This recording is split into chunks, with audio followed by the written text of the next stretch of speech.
Ensuite, on va ajouter les détails internes. Si je fais l'exploded view, à l'intérieur, on n'a pas de détails. Alors, je répète, pour l'instant, les UV sont cassés, mais on les traitera à la fin. Tout ce qui est texture, on refera une texture sur les couches internes, sur les faces internes. Là, je fais Shift W. Voilà, on n'a pas de détails. Je vais ajouter un autre, je fais tabulation. RBD Interior Details.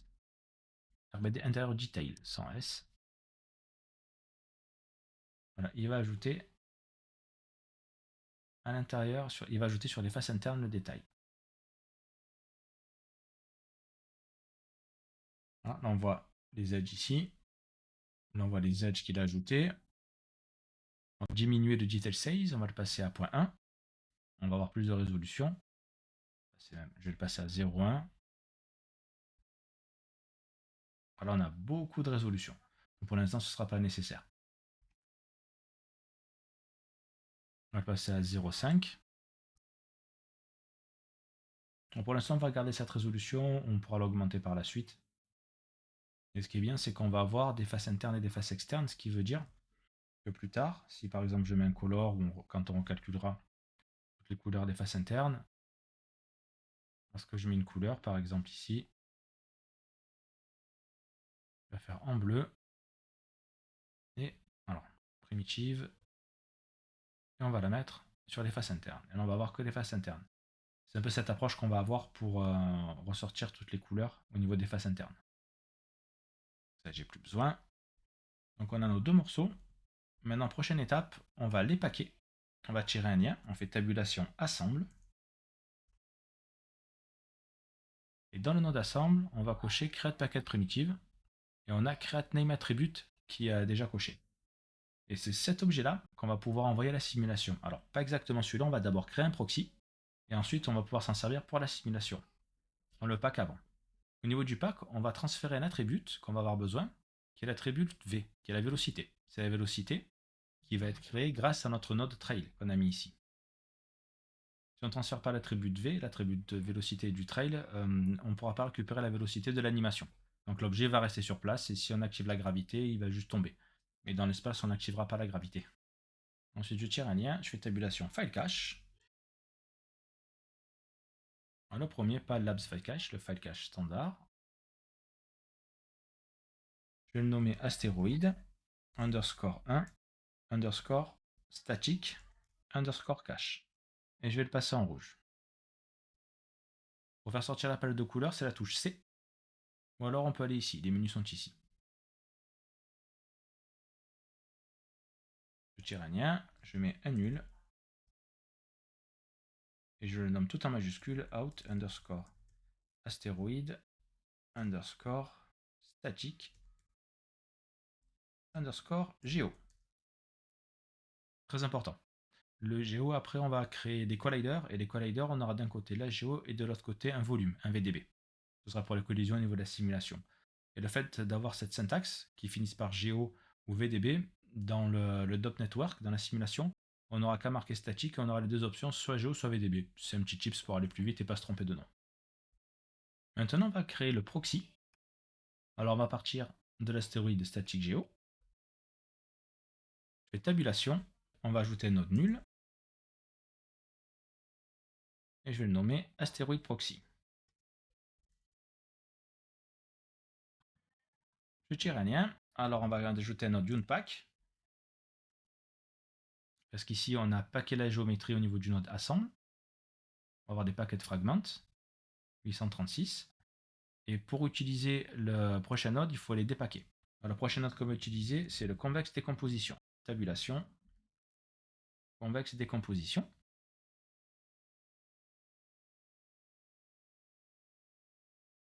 Voilà, alors la résolution, on est trop, on est en max concavity 1.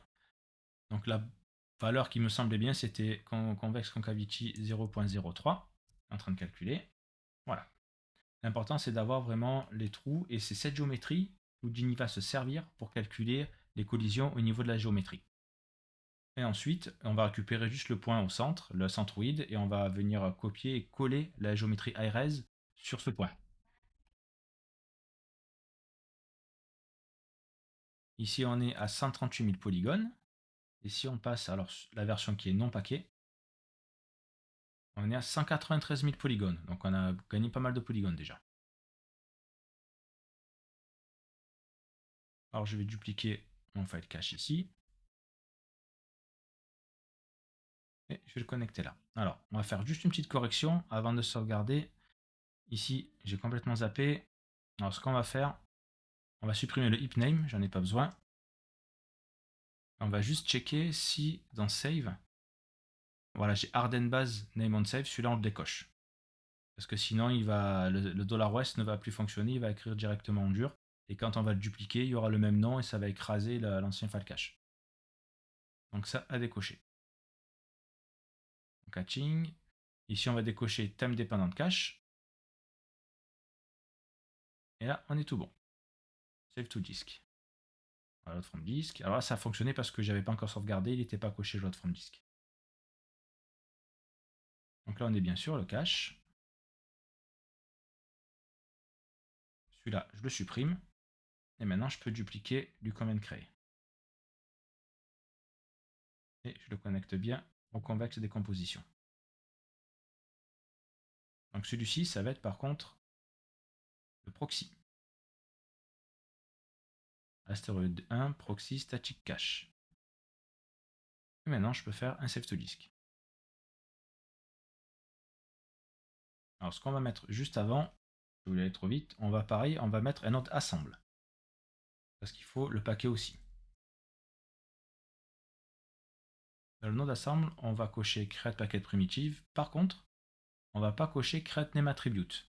Parce qu'il faut que les noms de chaque pièce correspondent au même nom des pièces de la high resolution, de la géométrie high res. Après, dans la simulation, quand on va créer les constraints, si les deux noms sont différents entre le proxy et entre le high res, ça ne fonctionnera pas. Il y a des pièces qui vont voler dans tous les sens, ça ne marchera pas.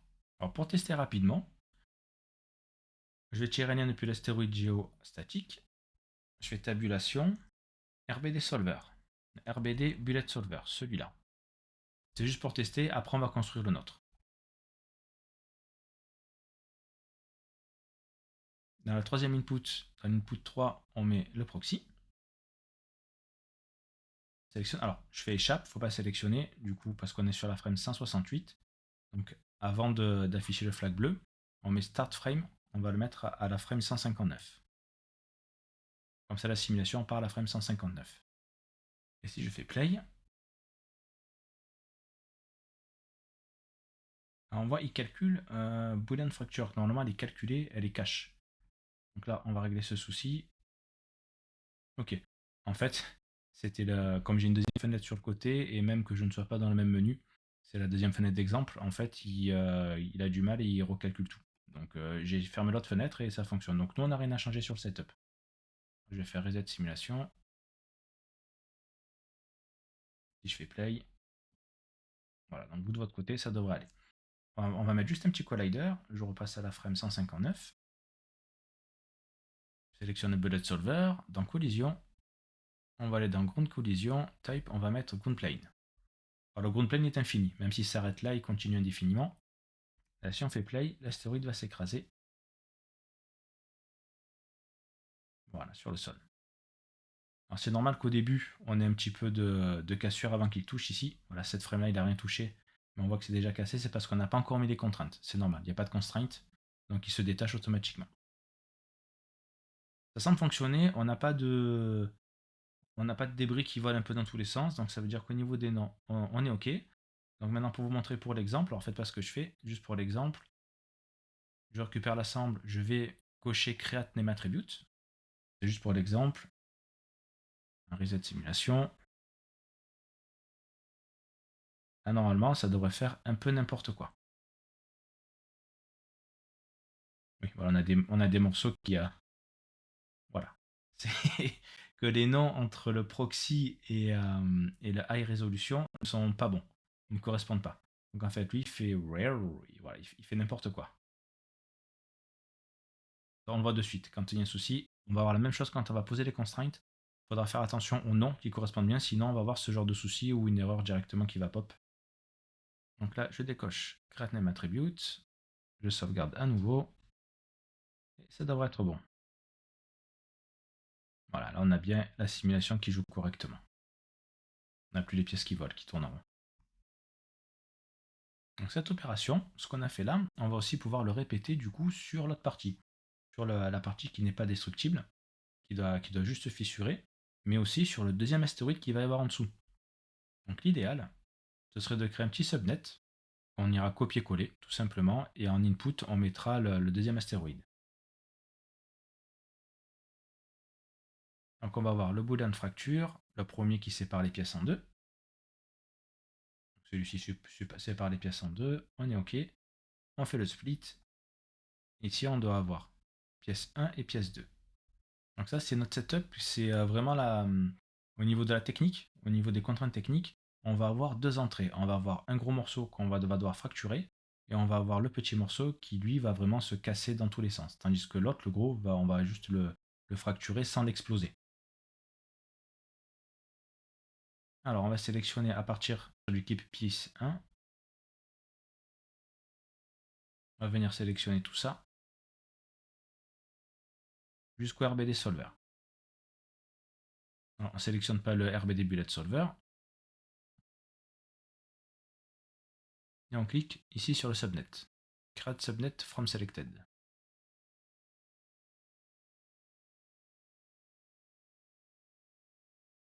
Je vais le nommer Fracture Tool. Fracture underscore tool. Je fais clic droit.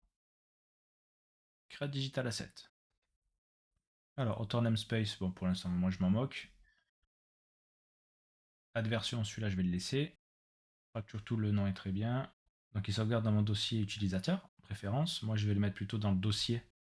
On crée un dossier HDA. Donc pas location user preferences.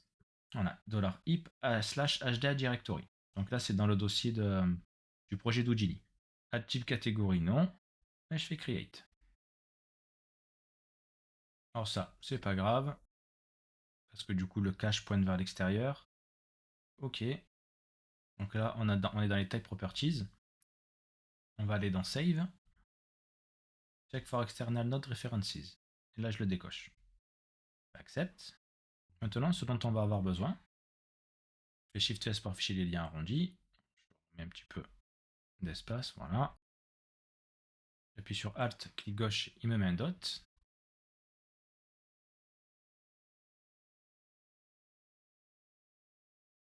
Alors, par contre, le output, voilà, j'ai deux outputs. Ici, j'ai l'output static geo, j'ai la high résolution, et à droite, il m'a mis l'output 1 sur le proxy. Nickel, parfait.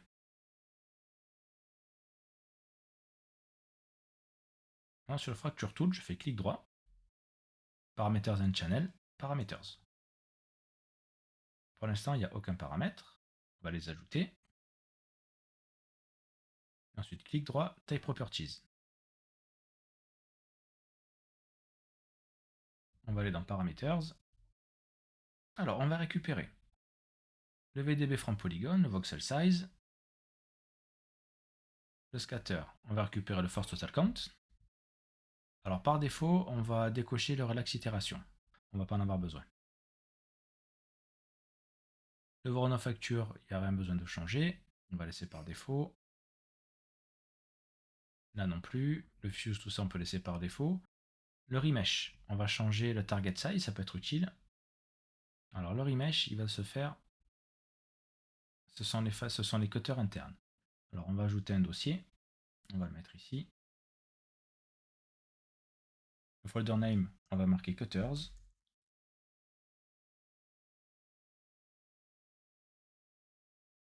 Target size, on va mettre la résolution. On va marquer résolution. Ce sera plus parlant. Je fais apply. Donc le dossier tabs, on va le passer en simple. J'ai ajouté un folder ici. Je vais mettre le voxel size et le force total count. C'est le scatter et le VDB from Polygon.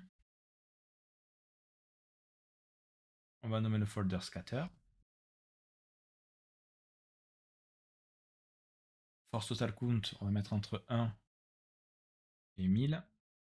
pour aller au-dessus de 1000. Hein. Mais 1000, ça fait déjà pas mal de pièces. Donc cutter, target size, ok. Ensuite, au niveau du copy, on peut mettre total number. Un total number, alors je vais le mettre en dernier. Résolution, total number. Et toujours, ce sont les cutters internes. Au niveau du mountain, alors on va mettre un dossier qu'on va nommer noise.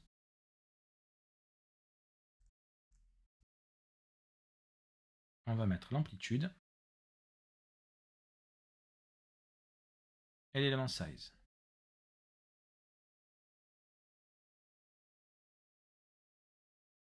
Et ici, on peut même ajouter, alors on a mis x3 en dur, on va marquer CHI, on va le nommer offset value. Offset underscore value.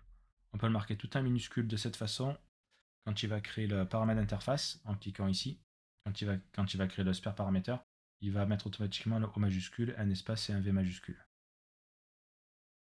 Offset value, donc on était à 3. Donc ça c'est par défaut et on va le drag and drop ici.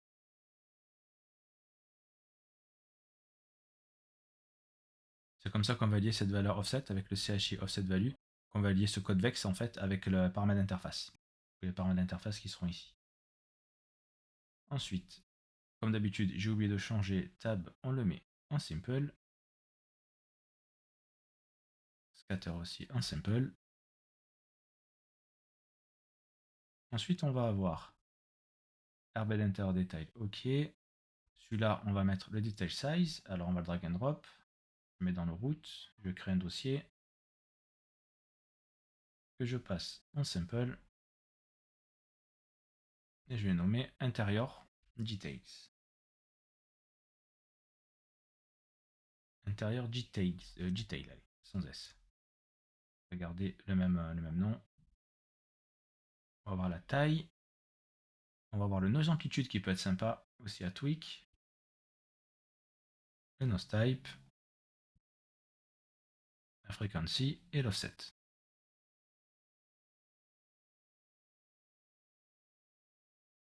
Je vais mettre collapse side pas simple. Je passe en collapse side. C'est ma faute. C'est vrai que je pensais pas qu'il allait en avoir autant. Au niveau de l'assemble, ça on touche pas, il n'y a aucun souci. Par contre, le file cache, on est basé sur le nom $West, donc sur le nom. Donc quand on va dupliquer, ou quand on va mettre un deuxième fracture tool, on va avoir le même nom ici. Donc ça va écraser un autre fracture tool, le cache va être écrasé. Le fichier va être écrasé sur le disque dur. Alors ce qu'on va faire, le nom qui est unique, ça va être le nom du fracture tool. C'est-à-dire que si je viens ici, que je fais tabulation fracture tool, il va me créer fracture tool underscore 1. Voilà, fracture tool 1. Donc ce nom est unique. Ce qu'on va faire, c'est qu'on va remonter, on va récupérer juste le nom de l'opérateur. On va l'inclure dans le chemin du fichier à sauvegarder. Alors pour faire ça, on va aller dans le base name. On va se mettre au tout début. On va mettre deux backticks, deux accents graves, suivi d'un underscore. Et entre les accents graves, on va marquer opname.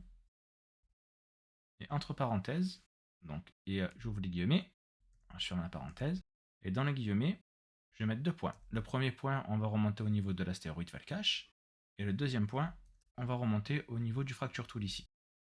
Quand j'appuie sur Enter, il me valide le chemin. Et lorsque j'appuie sur le bouton du milieu de la souris, il m'affiche le résultat, fracture underscore tool, ce qui correspond au nom du tool.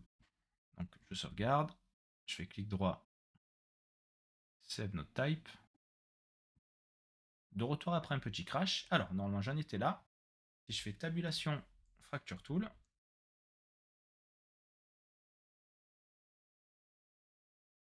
il est en train de charger, c'est un bug de.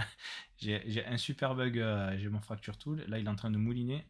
Si je le duplique, là par contre ben, j'ai tous mes nodes, alors on va regarder sur celui-là. Je l'ai dupliqué, et ici, dans l'astéroïde cache, donc le nom, on va avoir fracture tool et le 1 ici. Donc on a bien le nom qui est unique par rapport à notre fracture tool ici. Ouais, c'est 3 fois qu'il crache. Je sais pas s'il va recracher.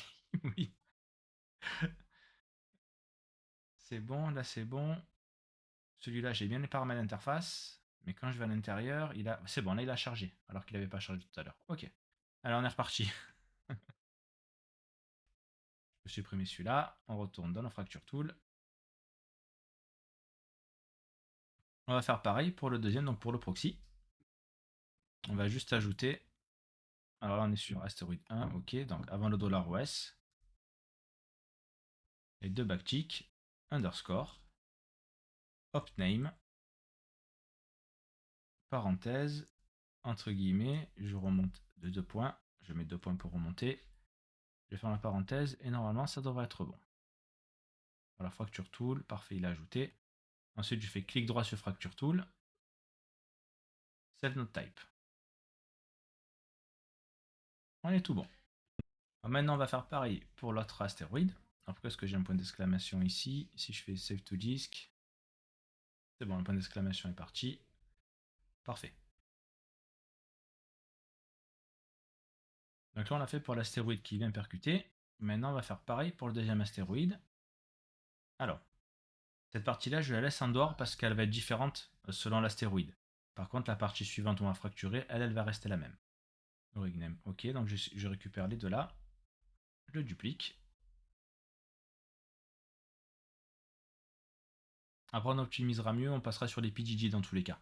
Donc on refera une petite refonte rapide de notre setup. Alors cette fois-ci, je vais prendre le deuxième astéroïde. Là, je vais prendre celui-là, le V2. Je vérifie. Voilà, c'est bien celui-là. Je sélectionne, je drag and drop.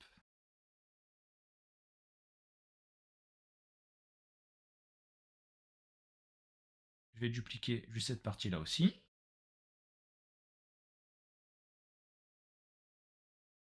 Et je vais déplacer la sphère. Alors, je ne vais pas faire la même erreur que la dernière fois. Je vais mettre l'affichage ici pour éviter qu'il calcule à chaque fois la boolean fracture. Et là, on va casser. Alors, comme on l'avait sur la ref, c'était vraiment cette partie-là au-dessus. Voilà, on va aussi prendre cette partie-là. Je vais l'agrandir. Vraiment tout le dessus. Très bien. Vous avez les coordonnées ici à rentrer. Pas besoin de marquer, tout ça après la virgule. Il n'y a pas de souci. 1.3 ça suffit. La 11 ça suffit. L'important c'est d'englober vraiment la partie haute. On n'est pas trop mal. Je vais afficher ici un exploded view pour vérifier. Ah oui, lui aussi bouge. J'ai oublié que lui aussi bougeait. Alors, l'impact il est à la 160 on a dit. Donc on se met sur la frame 160. Donc l'impact il est là à partir de cette frame. Il n'y a plus rien. C'est l'animation ne fonctionne plus, c'est la simulation qui prend le pas. Donc c'est sur cette frame, on va mettre ici un time shift. Alors le time shift, on va rester cohérent, on va le mettre là où on a mis l'autre, c'est-à-dire de ce côté-là, au niveau de l'import FBX. Alors, normalement, on a import, on a send prepare, tout ça, mais voilà, on le fait simplement. Donc là, je mets un time shift, pareil. Sur la frame, je fais CTRL SHIFT pour supprimer, ou clic droit, Delete Channels. Donc on a dit le time shift c'est 160, donc frame 160, parfait. Donc lui il ne bougera pas, il restera sur la frame 160.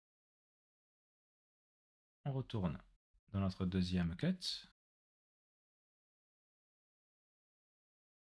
Cette fois-ci on a le bon. On a ce niveau-là. Et là le boolean fracture ne fonctionne pas parce qu'on a des objets paquets, si je me souviens bien. C'est ça, paquet geo. Donc il faut qu'on le dépack aussi. Pareil, au même niveau.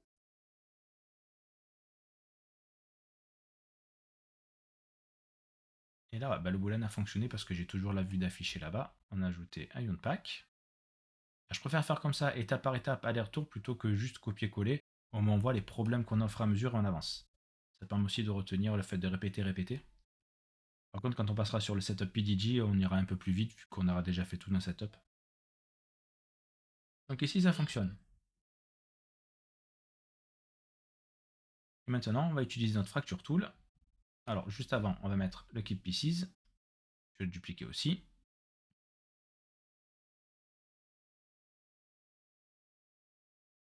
Et là, par défaut, donc on a toujours la piste 1, la pièce 1.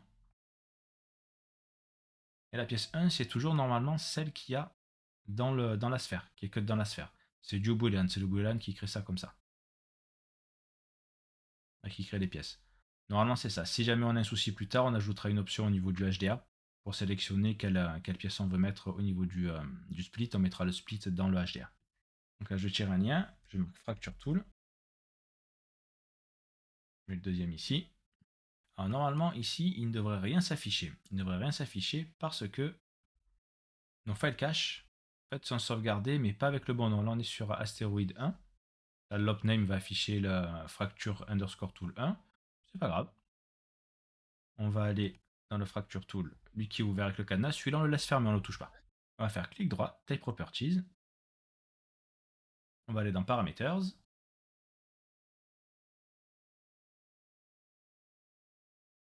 Ça, on peut le fermer. On va ajouter un dossier. On va le mettre au tout début. On va le nommer update file cache. On va ajouter un bouton. Maintenant qu'on est des pros du Python, on va faire juste 2 lignes de Python pour faire un bouton execute. Et encore une ligne. Une ligne, ça devrait suffire. Allez, 2, puisqu'on va mettre le callback. On va aller dans script. On va ajouter ici custom script. On va cliquer. On va avoir Python module. Donc là, on a notre Python module. Je fais apply. On va marquer def update file cache. Update underscore file cache.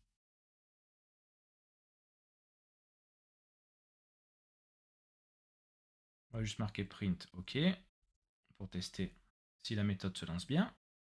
Apply. En parameters. Dans le name, je vais marquer btn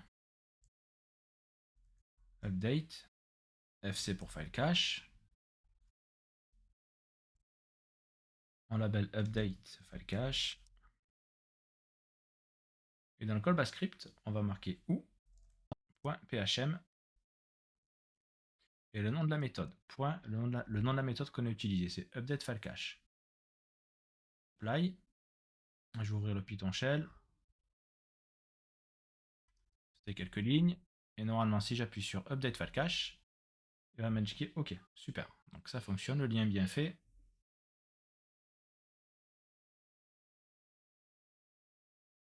Je raffiche le script. On va aller dans le fracture tool. On va récupérer le bouton du file cache. Alors juste save to disk, on le drag and drop. Ça, je peux supprimer le print. Je vais mieux réarranger, voilà. Donc ici on est ou.parm, alors il remonte à partir du /obj. Alors on va marquer, alors c'est le nom de l'astéroïde cache ici, on peut partir directement. Ça devrait fonctionner si on le fait comme ça. Et on marque point presse bouton. Avec un B majuscule. Si je fais apply, je presse le bouton. C'est bon, il a sauvegardé. Il est en train de sauvegarder en bas. Parfait. Je retourne à la fracture tool et je prends le deuxième. Donc là, on a fait le premier file cache. Et le deuxième, je sélectionne. Save to disk. Je peux directement ici, là.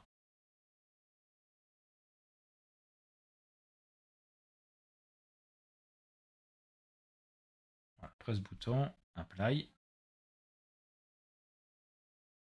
Maintenant, je fais clic droit, parameters and channel, parameters, pour avoir les paramètres ici directement. Je fais accept. Là, j'ai le point d'exclamation et normalement, si je fais update file cache, il devrait repartir. Et voilà, il n'y est plus et du coup la géométrie s'est chargée. Et si on remonte au niveau du fracture tool, alors. Donc celui-là, il faut faire update file cache parce qu'on a fait l'update file cache sur le premier. Maintenant l'update sur le fracture tool 1. Et voilà. On va mettre un exploded view pour être sûr. Ah, super. On a le gros morceau qui est vraiment éclaté. On crumble. Et on a lui en dessous qui n'est pas coupé. Super. Et de l'autre côté, on devrait avoir le proxy. Ouais, là c'est le proxy, alors je vais enlever scale.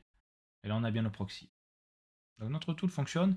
Après on ira l'améliorer, je ne veux pas passer trop de temps dessus, histoire qu'on s'amuse vraiment sur la cinématique et qu'on fasse bien de la simulation avec les contraintes et tout, parce qu'on a encore pas mal de choses à voir. Et ensuite on repassera, on améliorera un petit peu ce tool avec d'autres paramètres, on fera quelque chose d'un peu plus sympa. Alors juste avant de quitter la vidéo, un petit truc de programmation. Type Properties, je fais clic droit Type Properties. Ça marche bien, ça va vite, c'est facile, copier-coller. Par contre, si demain j'ai 3, 4, 5, 6 file cache par exemple que je dois gérer, ça va être un peu embêtant d'à chaque fois de copier, presse bouton, et nous les devs on est très feignants. Alors, c'est pas du tout obligatoire, mais ce que j'aime bien faire, c'est une boucle tout simplement. Donc je vais commencer par créer une liste de boutons sur lesquels je dois appuyer. Je vais créer une variable buttons égale, et là on va faire juste une liste entre crochets. Et à l'intérieur de cette liste, on va mettre le nom du node.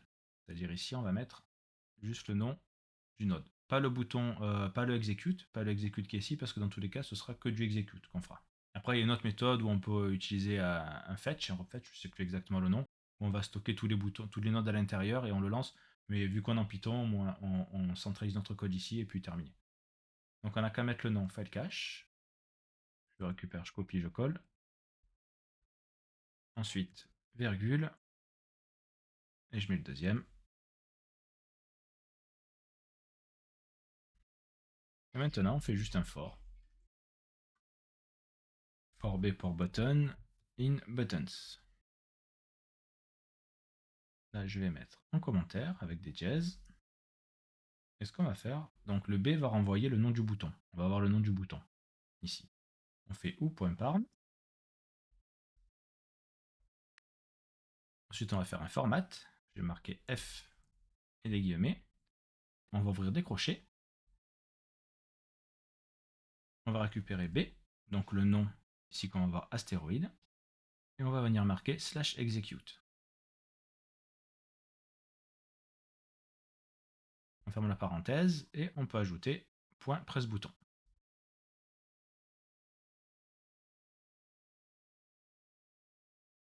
Et apply. C'est des tests que j'avais fait, donc du coup il me printait. On peut le fermer, on n'en a pas besoin.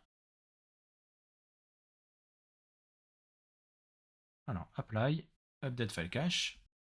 Et là il sauvegarde toute la liste ici. Ce qui veut dire que si demain on va ajouter 2 ou 3 file cache, on n'aura qu'à ajouter le nom du node à ce niveau-là. Après, si on crée un subnet, un niveau supplémentaire, à ce moment-là, on indiquera le niveau supplémentaire ici. Si par exemple, je crée un subnet, et à l'intérieur, je mets le file cache, et je drag and drop ici, ah oui, ça c'est embêtant, saute de ligne.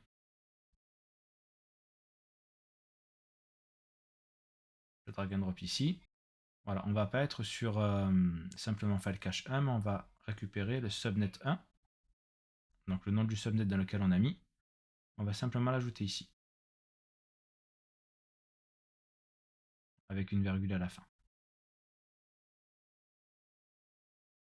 Voilà, comme ça on rentre dans le subnet en fait, à ce niveau-là.